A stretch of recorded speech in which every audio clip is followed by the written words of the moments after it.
নমস্কার। অনেকেই মনে করেন ধর্ম করার কি দরকার, ধর্ম থেকে আমরা কি শিখতে পাই। ধর্ম হচ্ছে পুরনো যুগের সেই একটা কাল্পনিক চিন্তা ভাবনা, শুধু বিশ্বাস আর বিশ্বাস। আপনার সাথে আমি একমত, বিশ্বাস অবশ্যই রয়েছে।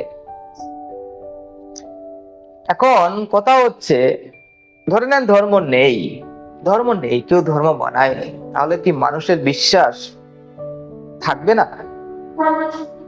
কেন থাকবে না? যে কোনো পারপাসে তার বিশ্বাস গড়ে উঠবে। কারণ মানুষের এই যে বিবর্তনটা, সমাজ বিবর্তন, সেটা বেশি দিনের নয়। সমাজটা তো এইভাবে ধাপে ধাপে এগিয়েছে। আজ থেকে 200 বছর 300 বছর আগে এই এখনের সমাজটা, এখনের যে আধুনিকতা, সায়েন্স টেকনোলজি যেভাবে ডেভেলপ করে, তাকে ছিল এই জিনিসটা তো একদিনে আসেনি। তো মানুষের চিন্তা জগতের ডেভেলপমেন্ট সেটাও একদিনে আসবে না। মানুষের মধ্যে আপডেট আসবে। মানুষ ধর্ম বলেন, বিশ্বাস বলেন, এটাকে সে যুক্তির দিক দিয়ে সে নির্ধারণ করবে, বিচার করবে, বিবেক কাজ করবে। আমারও খারাপ লাগে ধর্মে ধর্মে যে হানাহানি হয়, বিভিন্ন অন্ধবিশ্বাস যে সমাজের মধ্যে চলছে, বিভিন্ন অন্ধবিশ্বাস যে সমাজের মধ্যে চলছে, যেগুলোর দ্বারা মানুষ ধর্ম ব্যবসা করছে, আমারও খারাপ লাগে। কিন্তু ব্যাপার হচ্ছে কি, এটা এটাকে সরাতে গেলে মানুষের মধ্যে সচেতনতা দরকার। জ্ঞান বিজ্ঞানে মানুষকে এগিয়ে আসতে হবে। শিক্ষাই সম্ভব এই জিনিসগুলোকে সরানো। তো ধর্মকে, বিশ্বাসকে মানে বেশি গুরুত্ব দিয়ে লাভ নাই। কে কি ধর্ম ফলো করছে না করছে, মূল কাজ হচ্ছে শিক্ষা। শিক্ষা মানুষের মধ্যে চেতনা জাগবে, শিক্ষা মানুষের মধ্যে চেতনা নিয়ে আসবে, চেতনার পরে বিপ্লব আসবে। তাকে শিক্ষিত করুন। এই যে ধর্ম কেন্দ্রিক যে শিক্ষা ব্যবস্থা রয়েছে, যেগুলোতে শুধু গ্রন্থের মধ্যেই তাকে রেখে দেওয়া হয়, আগে গ্রন্থ পড়ো, গ্রন্থটা পড়ার পরে অন্য কিছু। কিন্তু দেখা যায় গ্রন্থের মধ্যে তাকে সীমাবদ্ধ রাখার পরে সে 20 বছর 25 বছর পড়াশোনা করেছে, কিছু একটা সে ডিগ্রি ধারণ করেছে, পরবর্তী সময়ে সে নিজের জীবনে লাইফটাকে এমন ভাবে সে বানিয়ে, অন্য কোনো পারপাসে সে কাজই করতে পারছে না। তারপরে তাকে এমন ভাবে তার মগজ ধুলাই করা হয়েছে, সে মানুষকে, সমাজকে শত্রু মনে করে, তার নিজস্ব কমিউনিটি ছাড়া অন্য সমাজের মানুষকে সে ভালোই দেখে না। এটা অবশ্যই খারাপ।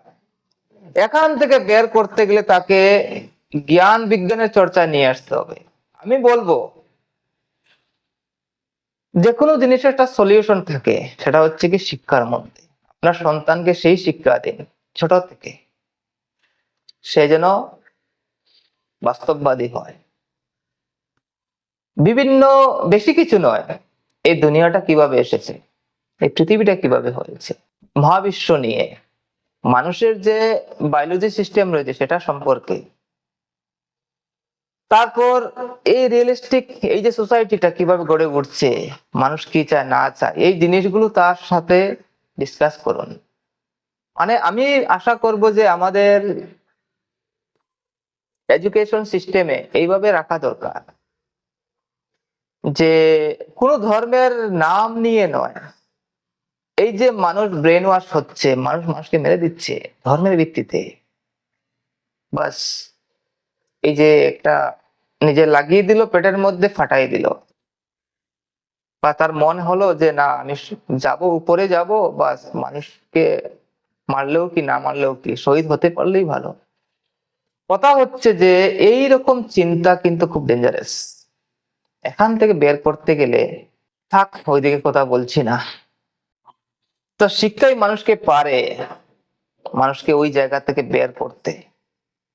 আমাদের আসলে হচ্ছে কি, ধর্মের নাম নিয়ে বিশেষ করে যে এভলিউশন অফ থিওরি, এটাকে একদম ভালো করে বোঝানো দরকার।